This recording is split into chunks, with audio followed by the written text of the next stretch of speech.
We all are gonna die. We all are gonna die. We all are gonna die. We all are gonna die. Why don't we help each other prepare for it? Without death there could not be life. I'm talking about end of life conversations, conversations about the end of life. Death and dying, grief and loss, conversations about the end of life. When I think about this service, I think about when all of our needs are met, we now have space for beauty to emerge in the death process. And when you're in a flurry and a tornado of emotions, grief, etc., there's no space for that to happen. And a lot of folks are going to spaces and places that aren't in agreement of this thing. And then how does that add on to your loved ones? Welcome to this episode of End of Life Conversations. I'm Reverend Wakil David Matthews. And I'm the Reverend Mother Ana Luisa Armendariz. In this podcast, we share people's experiences with death and dying, grief and loss, and the end of life. We really enjoy all of our excellent and insightful guests. They generously tell their stories with compassion and wisdom. We also want to thank Wakil and Wendy's children and partners for that wonderful introductory song. Okay, let's get started. Marci grew up in a town of 200 people in rural Wyoming as the youngest of 6 children and was raised by a single mother. She is a world traveler, a wife, and a mother to a 14-year-old son, and she currently resides in Gresham, Oregon.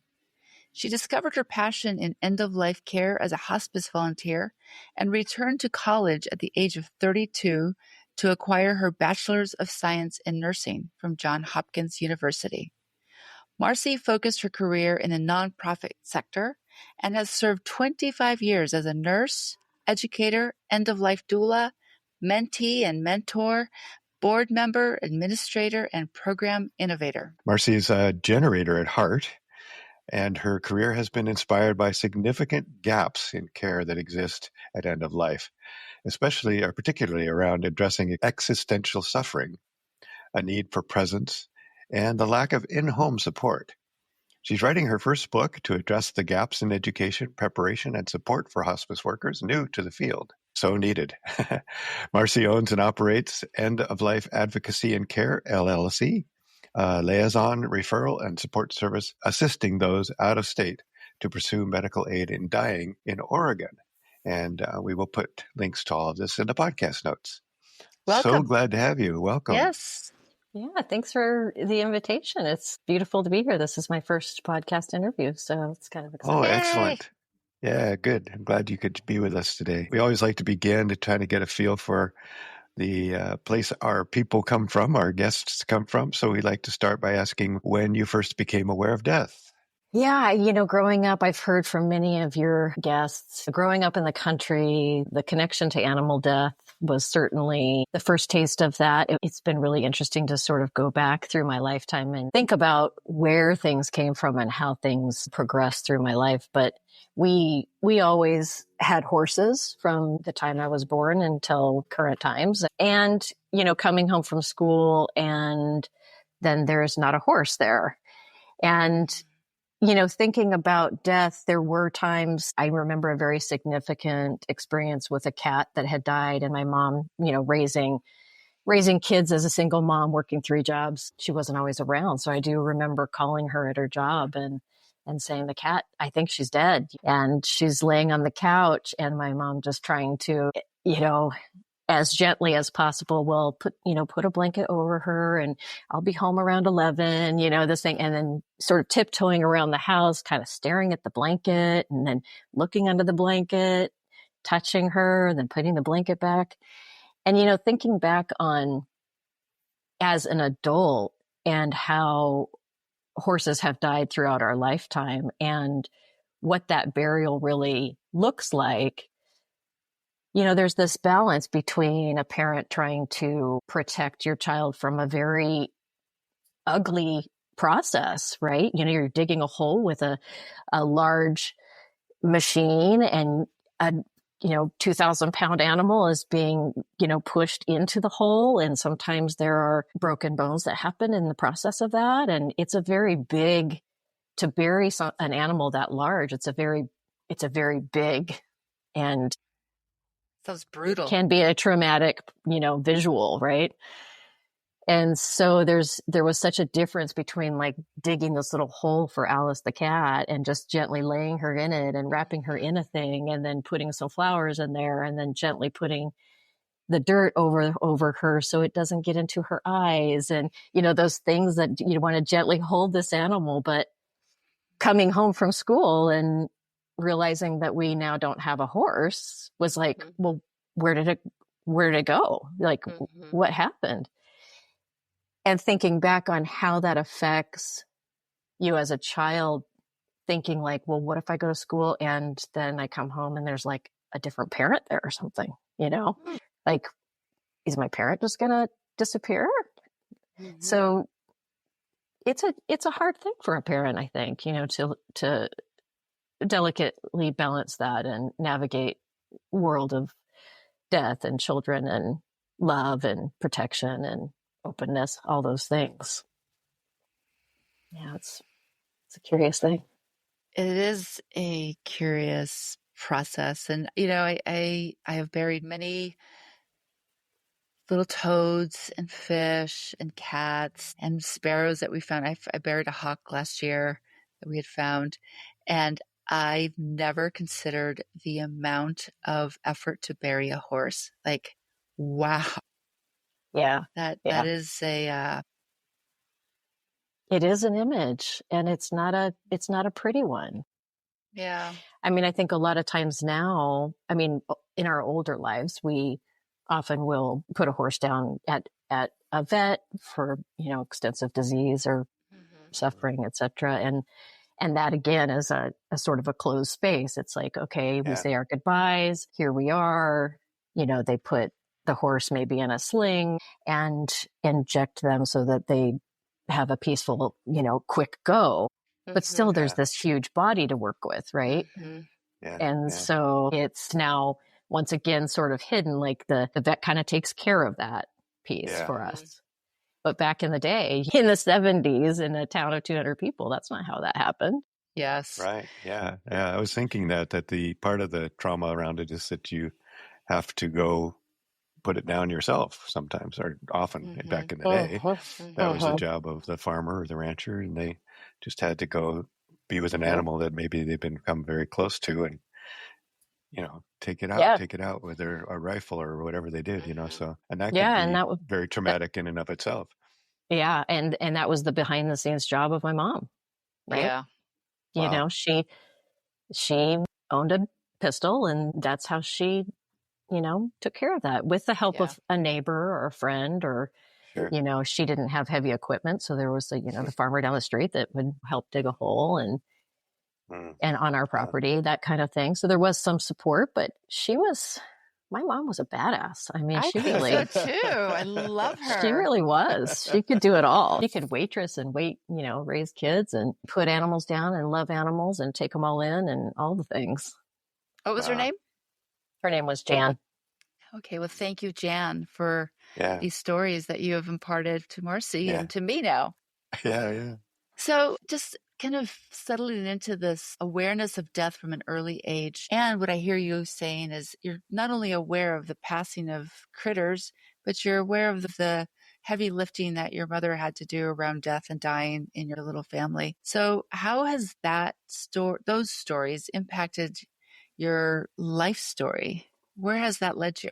Well, it first led me into, I think, a space of fearfulness of death because of the way I look at thwe subsequent deaths. So I had a very close friend named Lakin, was my best friend, and her mother, when we were in high school, developed cancer, and looking back on I was unavailable to her during that time. I was really like scared to go to the house, and I did go to the house a couple times and she didn't have hair. And what do you say? All the things, that people in our culture generally are,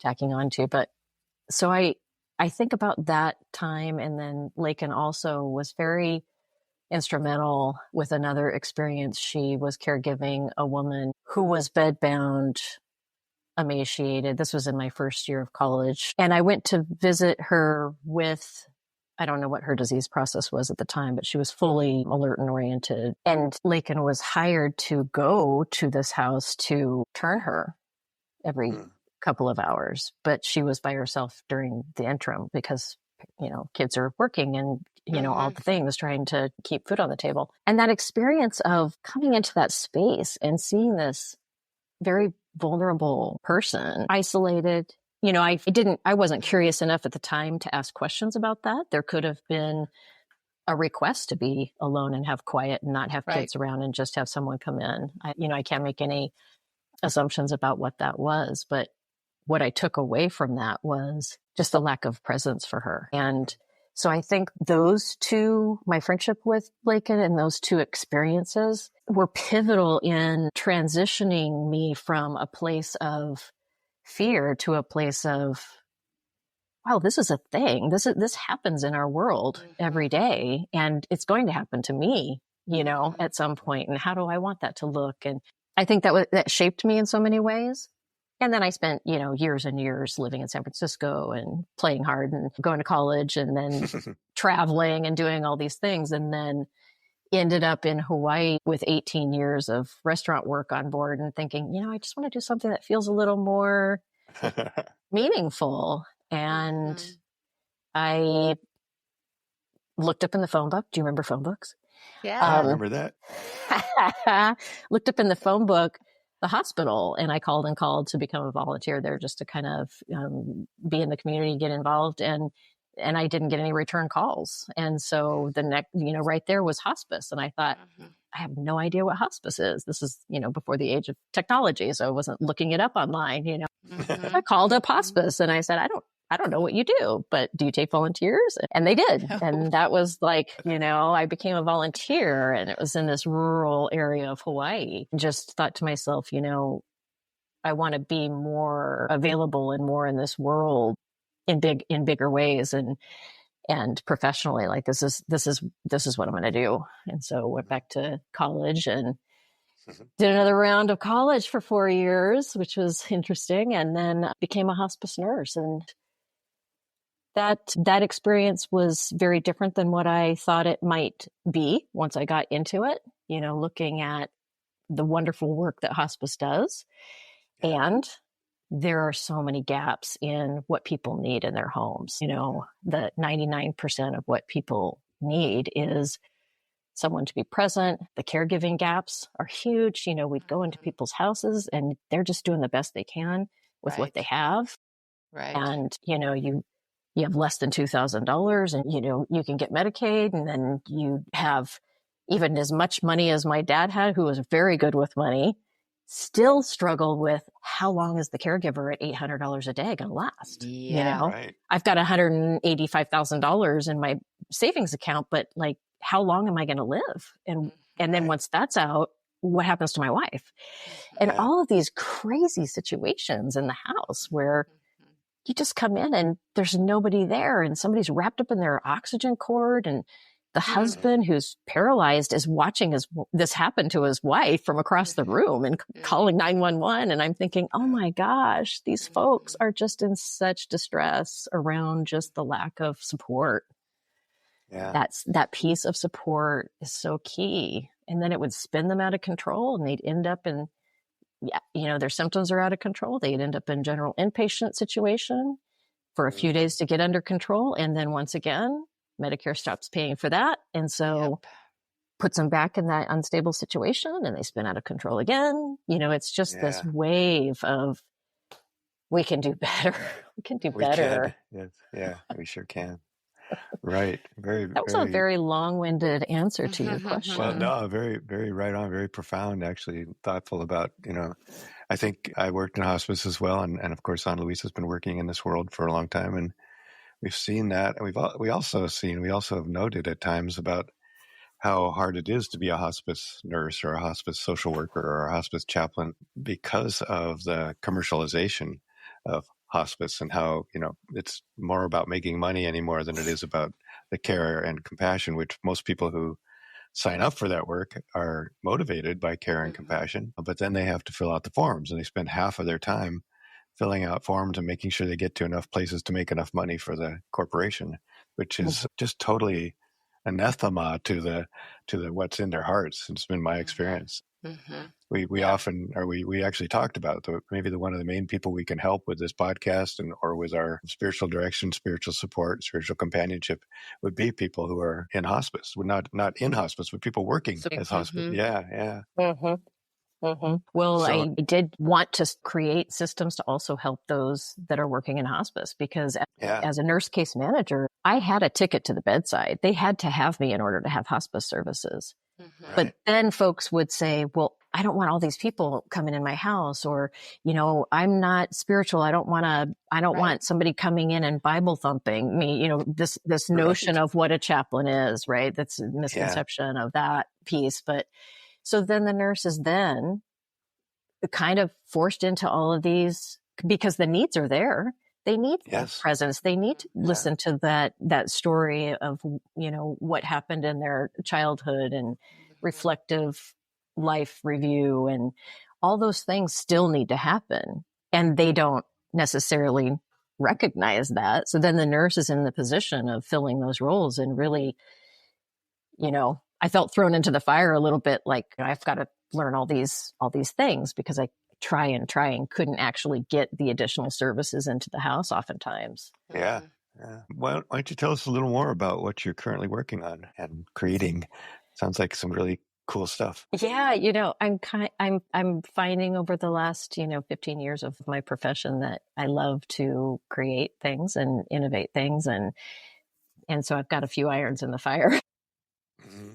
But I just not finished. I'm still supporting Hopewell House, but it's a 12-bed facility in Southwest Portland that was originally opened in the early 80s by a woman named Joan Strong Buell, and that house was owned by a large health system, and they announced that they were going to close it down. Joan was in her 90s, and she was a volunteer there and a donor, but she didn't have a lot of direct oversight of the house. And when the health system announced they were going to close it, she had been mentoring me for about, 6 or 7 weeks at that point, to open my own home on the east side of Portland. And she kind of railed me in and said, hey, let's do this thing and save Hopewell House. So the last 5 years, since 2019, have been really learning a lot about construction and fundraising and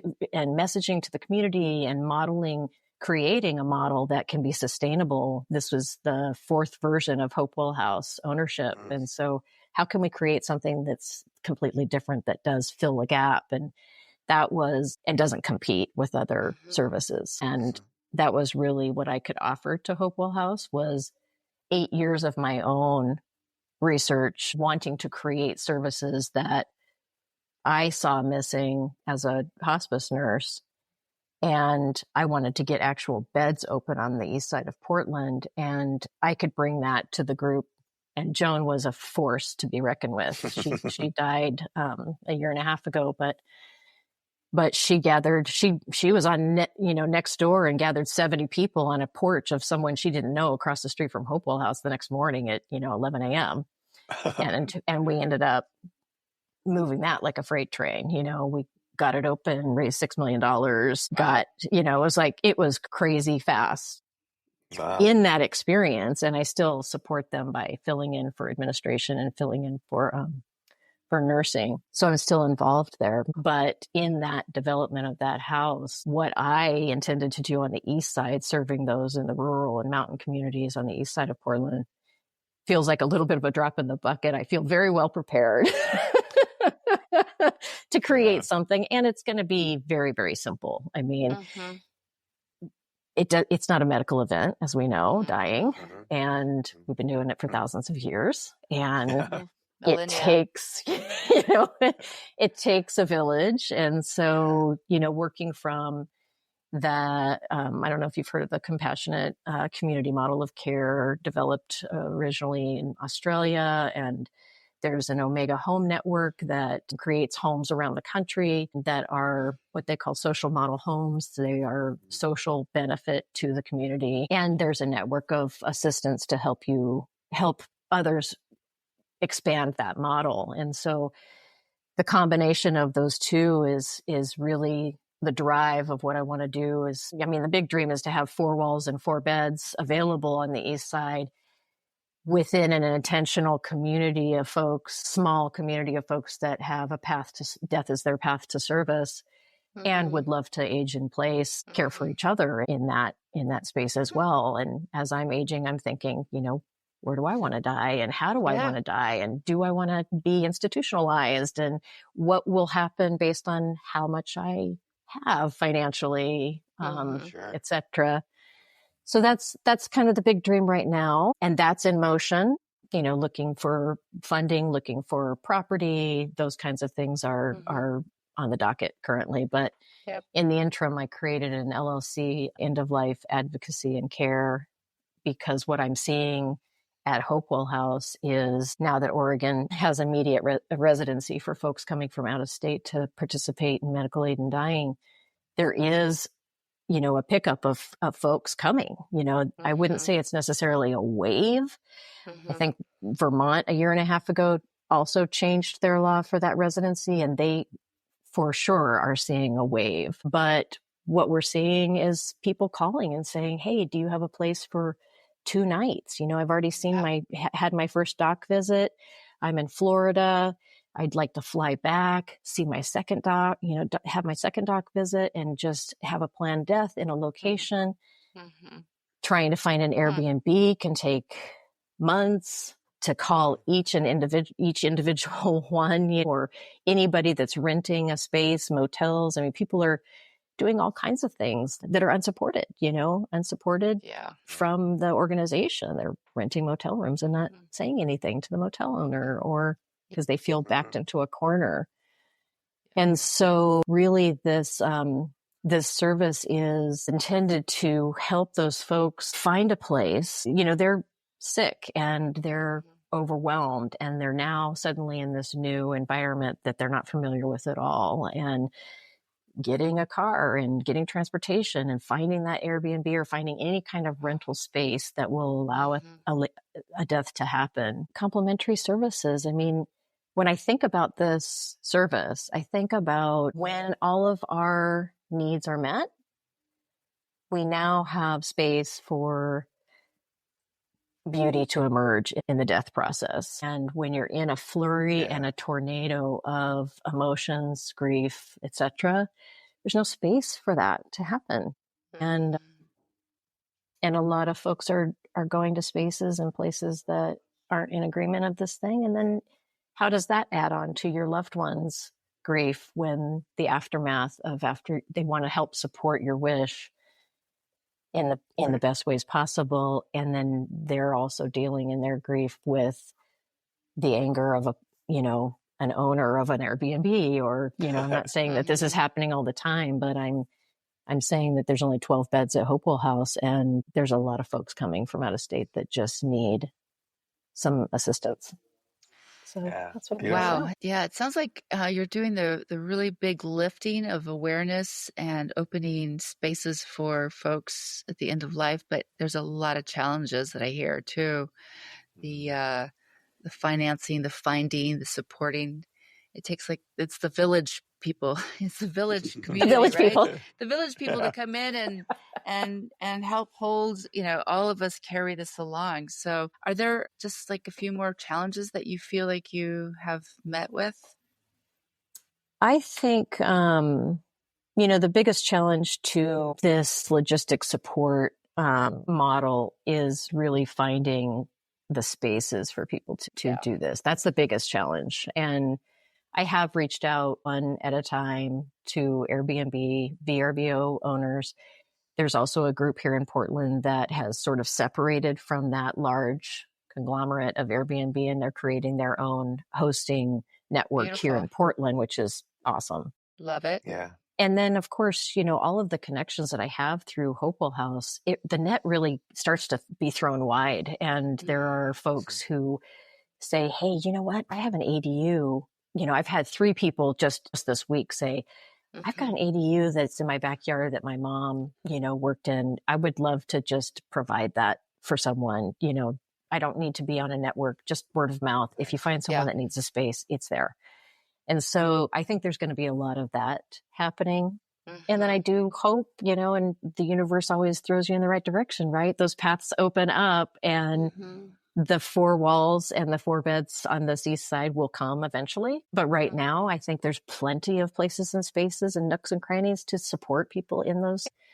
So that is definitely one of the biggest challenges currently. And I do love when people say, oh, you can't do that. That just fuels my fire. I'm like, but we can. We can. There's always a way to figure that out. And we're so versed in like, no, but the state, that doesn't mark the boxes for the state. That doesn't, it's like, but there are endless possibilities of meeting the needs for the state and simplifying it to the point that we can do a thing and hold love and support in a very, very minimalized, loving manner, right? Doesn't take attentive. We have to move. So many people are so stuck in death has to happen at a healthcare facility, or death has to be, regulated in some way. It's like, does it? Right. Yeah. Right. Well, so what helps you feel supported? What kind of things help you carry on and do this work? Well, there's a different answer to that question, having helped both of my parents die this year. That's a really interesting, and it's a different experience, reflecting on what it was like for me during their dying process and what was and wasn't available to me as their support person. That was really just a thorn in my side, being in other places where something like Hopewell House didn't exist. Yeah. And thinking, wow, I just spent 5 years building this beautiful thing, and then it couldn't be there for me. And I thought, this is crazy that people aren't held, I mean, 6 weeks of going through hospice in another state with my dad, and not once did someone offer to hug me. And I thought, this is bizarre. Like, I'm not being like held as a person very well. Right. And so, the support, what supports me is really finding and being around those who, in my own grief process personally, is being around those who are grounded and centered enough to be present with me, who understand the difference between pity and compassion and what that looks like physically on someone's face, the frowny face or the, and I'm really finding like that's really a big deal to me this year, is really realizing how few people in the world can hold presence with me in a way that feels like we're on the same level, that there's not this sort of imbalance of, I'm so sorry for you, and here I am being the sort of like giver. I'm your rock, And that's been really powerful for me this year, is not only realizing my trajectory of how I have supported people in grief from my very beginning baby steps as a volunteer to now, is kind of a wild thing to think about. Like, I have been that person that I don't really, I struggle with right now. Yeah. We all have. Well, and the more we are in these spaces and, learning and talking to each other, we hear these things and start kind of instilling them in our presence as well. And, just meeting the needs of people going through grief. Definitely, I am no longer like surprised, or I would give you a hug. Like, I know you would. I'd be like, do you want a hug? Do you need a hug? that's super interesting as well is to reflect on, how did I present to those folks in that moment? Did someone hear from my stepmom that I was a hospice nurse, so therefore they stepped back from me, like, Yes. oh, she's got it, right? They Like, so assumed, you have to think about how I presented. Did I present like, hey, I got it, and then therefore that messages to them a certain thing, right? And so there's a lot of reflection of like, I came away not feeling like my needs were met, but what was my role also in that relationship, those relationships. Mm-hmm. And so that's, that's always a learning process too. But, but I do think that, going back to your question about feeling supported, it's really interesting having a 14-year-old son as well. And so a lot of death in our lives. My friend of 36 years, both of my parents this year. And so he's really getting a lot of mom, like, oh, wow, this is mom's grief process. This is how that looks, and this is kind of a big wave this year. And sort of as a 14-year-old teen, he's like stepping back, like observing more than he is jumping in, and I realized that the way I feel very supported by him is through his music. He plays piano, and he may not be able to articulate love in the same way that I might have expected. But man, when he sits down on that piano and I just feel that music swirling around me, it just makes me realize like we share and love and support each other in such different ways. And I'm like, there it is, Beautiful. There's that love and support. And that's the way it's expressed through him. And I was like, I was just wrapped up in that music blanket, Well, and my next question was about how do you resource yourself? But I think you just really gave us one way that you resource is like listening to music and letting it envelop you and wash over you and be with you. And that's a signifier of love and support for you. So do you have any practices to keep yourself resourced? So many. Gosh, you learn. I think back on my first 10 years in hospice work and think, man, how did I even survive? Because I didn't have a lot of things in place, right? I learned along the way out of waves of just overwhelm and then coming out of that. And it started in my nursing career by writing a letter. Sometimes it would be two sentences. Sometimes it would be 2 pages of what a person taught me while they were dying. Sometimes there were very few times that I actually shared that with a family member, but it was just for me. And it was very real. Sometimes it was like, yeah, everything you did, I do not want to do that. Right. And then sometimes it was like, I felt you go through my body when I was hugging you to adjust your shirt and you died in my arms. Like there were some profound moments that happened. Right. So those letters were pivotal for me at the beginning, but as time goes on, those rituals change. At Hopewell House, I moved from a place of, in case management, I'd see maybe 1 or 2 deaths in a month. And I knew it would be very different seeing maybe 2 or 3 every week. Sometimes we have 30 in a month at Hopewell House because they stay for days, sometimes hours. And so I knew that there would have to be some new tools. I'd have to step up my game, right? So I often will go into a room after they've died. I'll come in, half hour early for work, and I'll go into that space, and we let the spaces clear, and we don't fill them right away. We leave everything untouched and allow the window to be open and have those moments. So I spend time in those rooms talking, and instead of writing those letters, I now just talk out loud and tell them everything that I loved about them and things that were difficult and what they taught me. And that's a very, very powerful ritual for me. Yeah, there's so many. We all have all those little pieces and little nuggets, right? Right. But that's a really good reminder for so many of us to resource by speaking, resource by writing. So that's thank you so much for that, Jim, that reminder. Yeah. Speaking out loud, my mom died 7 weeks before my dad in two different states. And so it was really interesting that I had my mom's ashes sitting on the front seat of my car, driving to my dad who's declining. And I just said, you know what, Mom? I think we're going to spend this time together. And she sat there with her little seatbelt on for 7 weeks. And we talked out loud every time I got in the car to go to the store. I was like, all right, Mom, Let's go. you got to help me with this part. Speaking out loud is powerful too. Yeah, beautiful, beautiful. Thank you for that.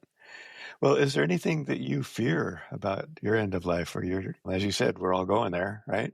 We are going there. Yeah, outside of somebody putting elevator jazz on the radio while I'm dying, that is definitely a fear of mine. Like, please don't put the elevator jazz on the radio. Yeah, I've done a lot of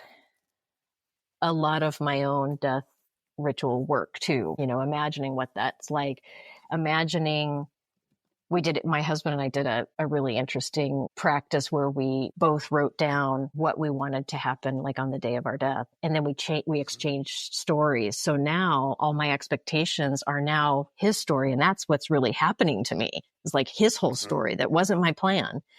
And the anxiety that came up in that is like, oh my gosh, I could have all these ideas. And then none of them happen, Right. And so that letting go of those expectations is a huge one. And in this last year, I think really reflecting on how my son would handle it. Would he be able to be with me? This is pretty raw, being with my parents recently, but would he be able to be present, not fear being around me, ask the questions he needed to ask, be okay being tearful. I think that relationship and how that would play out would probably be the scariest part, and where I would have most of my attachments. And those attachments, are always troublemakers. So true. Yeah. Yeah. Yeah. So Marci, I think that's probably the biggest one.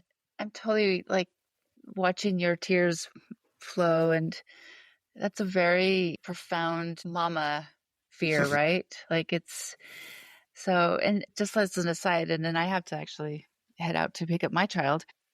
But do you talk to your kiddo about this stuff? Oh gosh, on the regs? His whole life.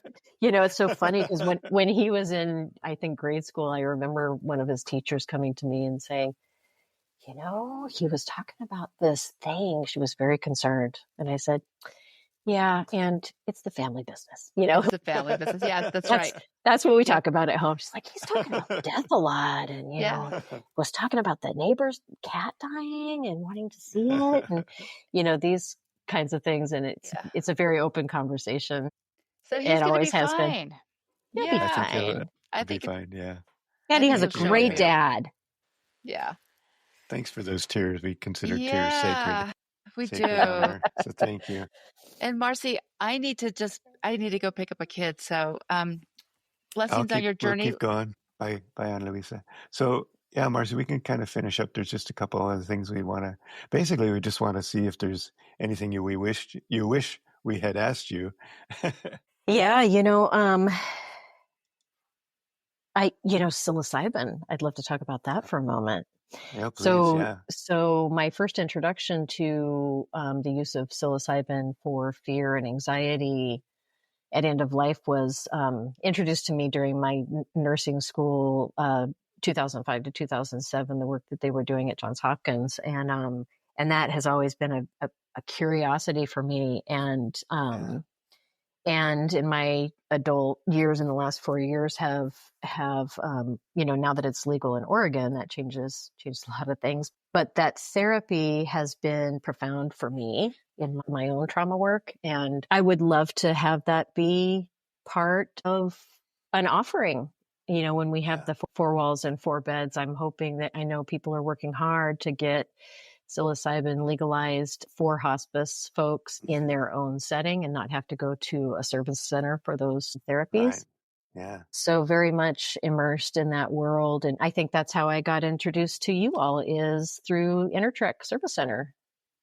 Yeah. Portland. Actually, my friend, our friend Phyllis, trained and is now working down there. I think she's the one who's sent me or suggested we talk to you. So yeah, I think that's we're hearing more and more about that, and we're hearing about it. And Phyllis talks about how important it's been, how wonderful it's worked for people, and trauma work, or just end of life, and how she's one of the people working to find a way to be able to do it as part of a hospice service and not have to have people be transported to the service centers. Mm-hmm. And so you guys are at least well ahead of the curve for most Yeah. of us, but there's a long way to go with that. But I still think you're right that is a wonderful service that we could provide.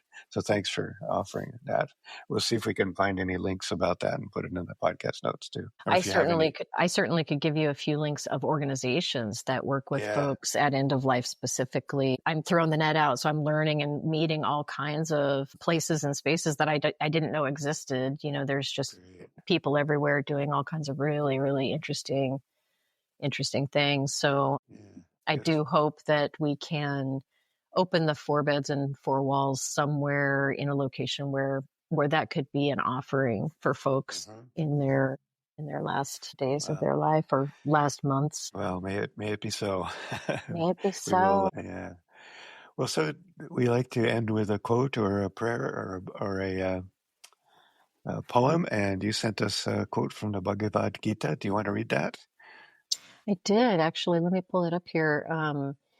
Joan Strong Buell, who was a mentor for me through Hopewell that I mentioned earlier, used to read this portion of the Bhagavad Gita for our grounding, when we would meet or when we would leave a session. It was very moving for all of us and became part of the flow of our lives every day.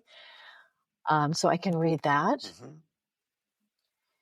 Never the spirit was born, the spirit shall cease to be never. Never was time, it was not. End and beginning are dreams. Birthless and deathless and changeless remaineth the spirit forever. Death hath not touched it at all. I love that.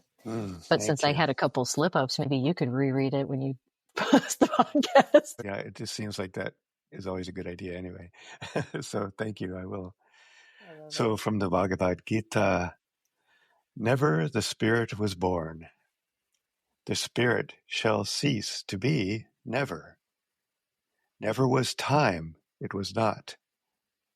End and beginning are dreams. Birthless and deathless and changeless remaineth the spirit forever. Death hath not touched it at all. Birthless and deathless and changeless remaineth the spirit. Yeah, that's such a profound thought. Thank you for sharing that with us.